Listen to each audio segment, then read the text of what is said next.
My friend's girlfriend is plagued with mental demons, all of them telling her I'm trying to steal her man. Now I avoid them like the plague, but somehow I'm still living rent-free inside her head. Posted by you/particular anxious 208. Miles and I are in our early 20s. We have known each other since we were 2 because our parents are best friends. Now, I wouldn't say Miles is my best friend. He is a good friend and we do hang out on occasion, but we see each other on all major holidays because of our parents.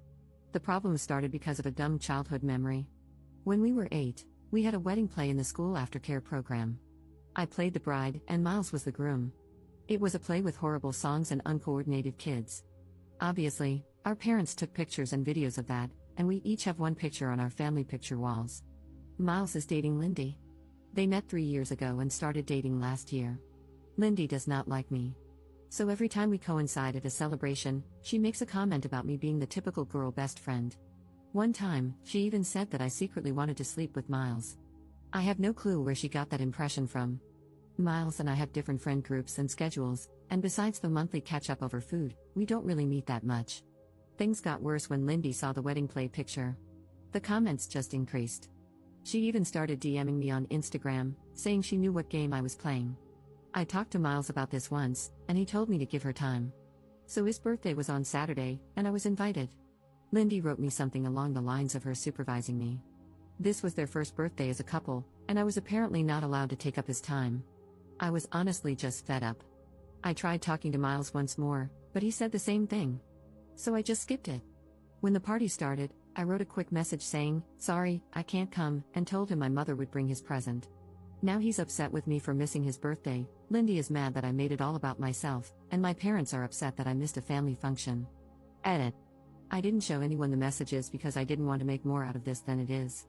I didn't want to turn anyone against Lindy, especially since she's a new fixture in Miles' life. That would just make things more difficult for both of us.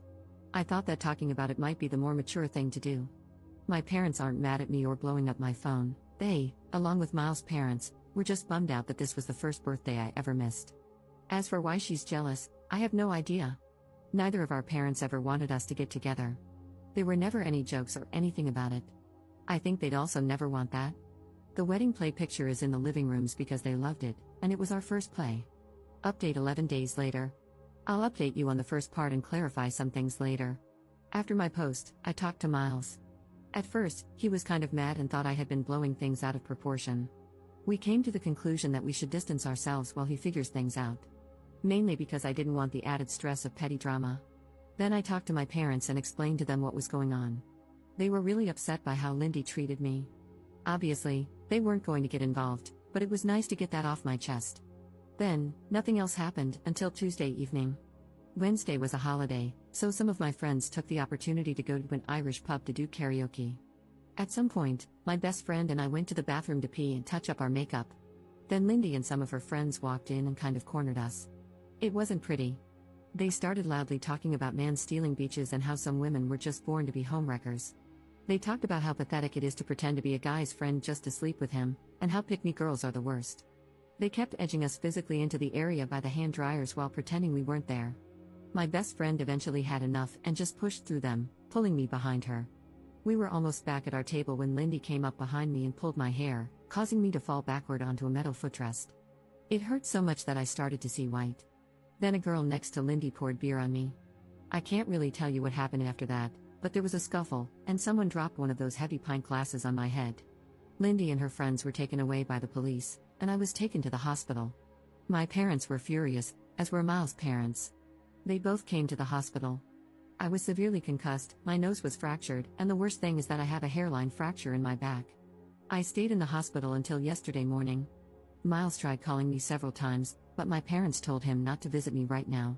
I did get an official notice stating that there's now a legal case against Lindy and one other girl for assault and public disturbance in the bar. So now I'll have to deal with all that legally. I finally talked to Miles. Long story short, those of you saying Lindy isolating him was a sign of an abusive relationship were right. He told me all the things she said to him to make him feel awful. She would freak out about anything in her life and take it out on him. She would scratch and bite him when she was mad. Our talk ended with both of us crying and apologizing. We're going to be closer again. At least we can talk about these things more openly. He broke up with her and is staying at my parents' house. So that's it for now. Second update 3 months later. I'll update immediately and go into details later. An official court date has been set for my case against Lindy. It took 2 months to get, and it's still some months away, but at least it's something. Our lawyer said that Lindy is probably not going to jail since she's a first-time offender. If she does go to jail, it would be for no more than 3 months. Most likely, she'll have to pay a fine equivalent to 100 days of her income or something like that. I've let my father handle this 100% because I don't have a head for it. There's a second lawsuit going on at the same time since I am now legally considered chronically ill. The hairline fracture wasn't a passing thing but has developed into a long-term condition. I'm in pain daily. Not every day is terrible, but not a day passes where I'm not at least at a 2 on the pain scale. As a result, I haven't been able to work. Right now, my insurance pays 75% of my former income, and my workplace covers the rest, but I will probably get fired. So, my insurance filed a claim against Lindy to cover my lost wages.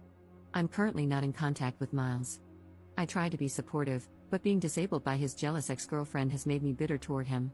He was a victim, but now I can't live my life, and I partly blame him for that. I'm in therapy to work through all of this and have taken up some new hobbies. I've started writing more and looking into courses or online classes. Miles' parents have been very apologetic and have supported me a lot. His mother has been a saint. She's volunteered to drive me everywhere, and we've actually become friends. We even went to see Deadpool and Wolverine together. She's a stay-at-home wife, so we have a lot of time. One of Lindy's friends reached out through my lawyer, offering to testify against her. She also sent a letter apologizing. To make a long story short, Lindy had told them that I was bullying her and that Miles had already cheated on her with me once before. So that's where things stand right now. Take care and watch your back. Third update 2 months later. Hey everyone. So, here we are again, and yeah, things have moved along, but honestly, I'm just tired. The first court date? It came and went. It was my insurance company versus Lindy, and surprise surprise, she lost. She's on the hook for most of my lost wages, which is nice, I guess. I didn't have to be there the whole time, which I was grateful for because I've had enough of this mess. As for the criminal case, well, we don't even know if we'll end up going to court for that one. My lawyer is handling it, and I've handed the reins over to my dad because, honestly, I've had it. I'm no legal expert, and after that insurance loss, Lindy's in a bad spot. Her legal team is apparently scrambling to do some serious damage control, but at this point, that's not my problem. More of Lindy's friends have crawled out of their hidey holes to give testimony. Turns out this wasn't her first rodeo. Another girl came forward with evidence of Lindy pulling similar stunts back in high school.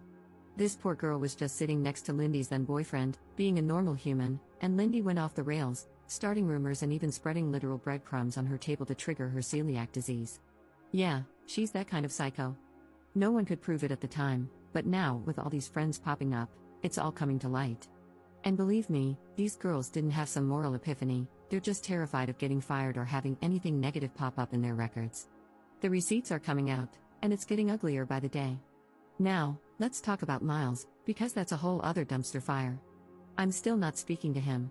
Turns out he's known for a while that Lindy was threatening him with bad things if he didn't cut me off and make his parents stop talking to me. And this idiot laughed it off, thinking she meant breaking up with him or something. But no, she was dead serious. She even started stalking me and one of his cousins.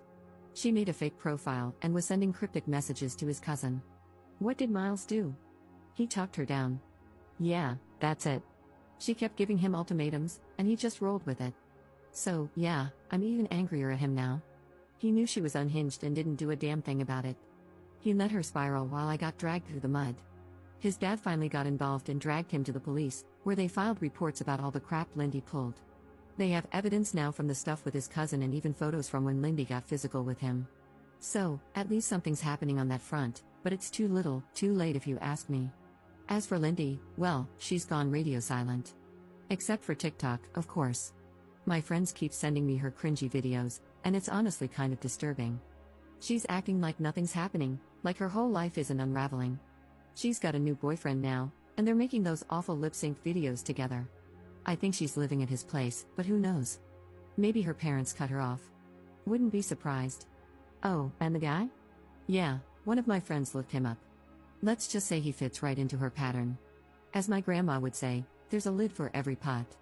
On the health front, still nothing good to report. My pain hasn't improved, and I'm now waiting for a surgery appointment, which looks like it'll be early 2025. The pain is radiating to my left hip now, which is just great. I feel like that sad little dog from the Black Cauldron. But, hey, silver lining, I've made friends with a few of the nurses who work with me. One of them braids my hair, which is kind of sweet. I'm also seeing a physiotherapist regularly, mostly for massages at this point. It helps, but some days I feel like I'm just patching myself together with duct tape. The therapist suggested I start doing pool exercises, so now I'm in an aqua aerobics class for seniors. No, there isn't a disability-specific class in my town, and frankly, I didn't feel like looking too hard. The old ladies are a riot, though. Well, except for one who always looks miserable, but honestly, I'm not one to talk.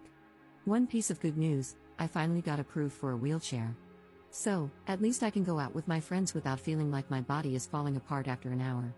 I've also been taking a few university courses for fun and playing way too much Fallout. So, there's that. And that's where we are. It's still a mess, but I'm just doing what I can to get through it. Thanks for sticking around, I guess. Fourth update 5 months later. Hi, everyone. Things have finally settled enough for me to share an update. The court case is over. Lindy was sentenced to actual prison time, with none of it suspended. She also has to pay restitution for my medical expenses, lost wages, and pain and suffering. The court didn't miss a thing. They went through all the evidence, testimonies, and even the messages, and it was clear who was at fault. I cannot tell you how much of a relief it is. During the trial, Lindy claimed I had been bullying her and that I planned the pub incident to ambush her in the bathroom where there were no cameras. She said I struck first. 2 of her friends backed her up, but the third one, who was also part of the attack, ended up telling the truth to avoid harsher punishment. It was obvious their stories didn't line up, and when the outside CCTV footage and witnesses from the pub were brought in, her whole narrative fell apart. The court didn't buy it, especially with all the messages Lindy had sent me before the incident. She could not explain why someone supposedly bullying her would also be the one receiving threats from her. It also came out that Lindy and her new boyfriend had been intimidating witnesses. He even messaged me on Instagram, trying to get me to say something incriminating or admit to something I didn't do. At first, I didn't realize who it was, so I replied briefly, but once I figured it out, I stopped immediately. Thankfully, I had already handed over everything to my lawyer, so it was documented. Watching her lawyer try to frame her actions as acting out under stress while knowing she was tampering with the case was surreal. There was a moment outside the courtroom where my parents and Lindy's parents talked. It wasn't an argument, but it was uncomfortable. My parents pointed out how everything presented in court made it clear what Lindy had done. Lindy's parents didn't argue back, but they seemed completely out of their depth. They mentioned being shocked by how much she had escalated things and admitted they hadn't understood how serious it was. They've taken on the financial burden of her restitution, which means I know the money for everything will come through. It's hard to say if they're doing it out of guilt or to protect their image, but either way, it's one less thing for me to worry about. Adjusting to my new normal has been a mixed bag. The chronic pain is still there, and my surgery isn't happening for a few more months. I've also been dealing with the endless back and forth of German bureaucracy. My insurance keeps sending letters asking, "Hey, you still disabled, lol?" As if chronic pain and an unhealed fracture could magically fix themselves. Every time I think I'm done explaining my situation, they send me another form to fill out. It's exhausting, but my doctors have been really supportive and always help me get the paperwork sorted. Some days are harder than others, and there are moments when I feel sad about how much my life has changed. A few months ago, I was stuck in that sadness, angry all the time and constantly thinking about how unfair this all is. I think I was grieving the life I thought I would have. Now, though, I've accepted that this is my life, and even if I never fully heal, I know I'll manage. I'm not letting Lindy take up any more space in my head than she already has. I've started focusing on things that make me happy again. My friends and I started a Dungeons & Dragons campaign, and they come over to my place to play. They're so patient when I need breaks or when the pain gets bad. Through that group, I met someone.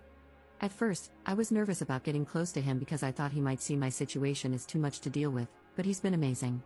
He drives me to appointments, brings me groceries once a week, and has never made me feel like a burden. I'm falling in love with him, and for the first time in a while, I feel hopeful. I've also been keeping my mind busy with courses and finally rewatched all of How I Met Your Mother.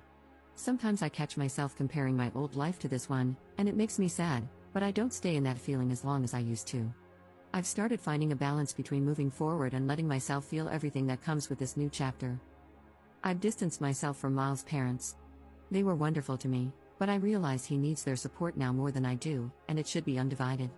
I still don't know if I can forgive him. To this day, I haven't. Thank you to everyone who has supported me through all of this. It has been a long road, but I finally feel like I'm on the other side of it. Take care of yourselves and hold on to the people who make your life lighter. They make all the difference.